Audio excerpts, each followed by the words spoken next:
Números capítulo 14. O Senhor é longânimo e grande em misericórdia, que perdoa a iniquidade e a transgressão, ainda que não inocente ou culpado, e visita a iniquidade dos pais nos filhos, até a terceira e quarta gerações. Versículo 18. A incredulidade tomou conta de todo o acampamento. Decididos a retornar ao Egito sob as ordens de um novo capitão, os filhos de Israel lançaram mão de pedras com o objetivo de dar fim a Moisés, Arão e aos 2 espias que ameaçavam seus planos. O Senhor, no entanto, se manifestou em defesa de seus servos e para declarar o veredito contra a nação que o afrontou. De Moisés, Deus suscitaria um povo maior e mais forte, concedendo à sua descendência a herança que Israel havia desprezado. A reação do provado líder, porém, manifestou a misericórdia e o amor do oleiro em seu caráter. Intercedendo pelo povo, rogou ao Senhor que o perdoasse mais esta vez. O perdão não anula a justiça divina. A respeito daquele grande pecado, o Senhor disse: Eu lhe perdoei, mas não poderia permitir que fossem ocultas as consequências da iniquidade. Os que desprezaram o assim diz o Senhor, para seguir palavras humanas, não entrariam na terra prometida. No entanto, Calebe e Josué entrariam na terra que espiaram, e a sua descendência a possuiria, visto que neles houve outro espírito e perseveraram em seguir ao Senhor. E ao povo foi dada a ordem de mudar de rumo e caminhar para o deserto pelo caminho do Mar Vermelho. Ou seja, ao invés de avançar, Israel deveria regressar. Iniciava ali a jornada de 40 anos que deixaria para trás uma geração rebelde e suscitaria uma geração que tomaria posse da promessa. Mas os vossos filhos farei entrar nela, e eles conhecerão a terra que vós desprezastes. Uma grande confusão se instalou em Israel ao contemplarem a morte dos 10 espias que infamaram a terra. Percebendo a gravidade da situação e a seriedade das palavras divinas ditas por Moisés, levantaram-se pela manhã de madrugada e subiram ao cimo do monte, dizendo: Eis-nos aqui, e subiremos ao lugar que o Senhor tem prometido, porquanto havemos pecado.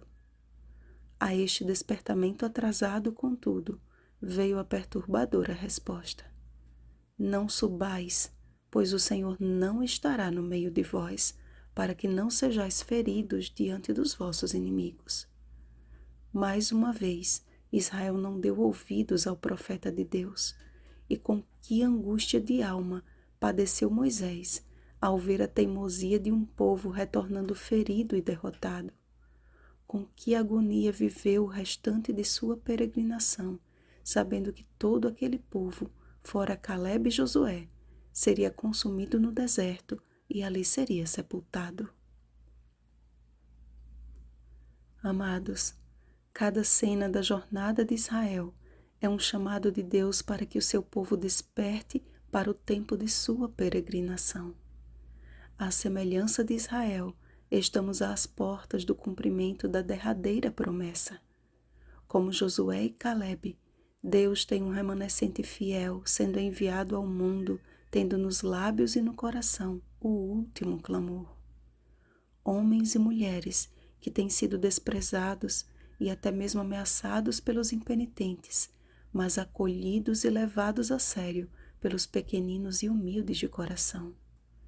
Em tom de maior urgência, o Senhor declara hoje: Até quando me provocará este povo, e até quando não crerá em mim, a despeito de todos os sinais que fiz no meio dele?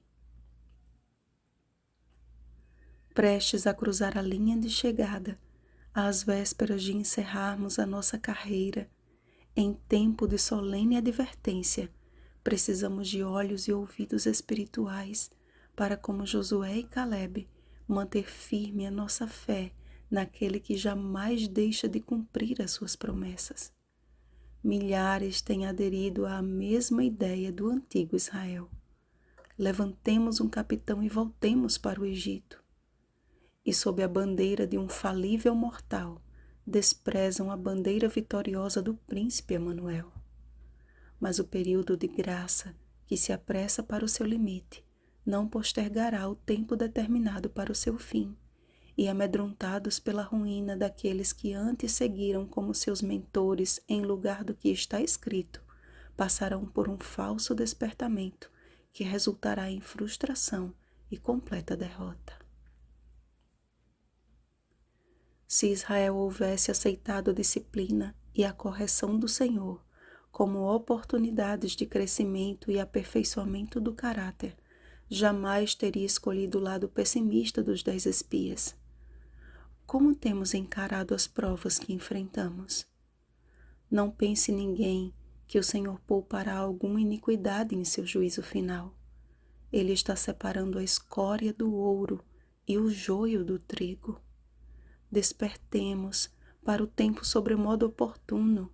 Eis agora o dia da salvação. 2 Coríntios capítulo 6, versículo 2. A Igreja de Deus está sendo sacudida e o Espírito Santo está selando os últimos Josués e Calebes que suspiram e gemem por causa de todas as abominações que se cometem no meio dela. Ezequiel capítulo 9, versículo 4. Enquanto isso, como Israel subiu ao monte a fim de tentar reaver o tempo de oportunidade desperdiçado, se apressa o tempo em que os que rejeitaram a verdade andarão de mar a mar e do norte até o oriente, correrão por toda parte procurando a palavra do Senhor e não a acharão. Amós capítulo 8, versículo 12. Prepara-te, Israel de Deus. Está perto o grande dia do Senhor. Está perto e muito se apressa. Atenção. Sofonias capítulo 1, versículo 14. Vigiemos e oremos.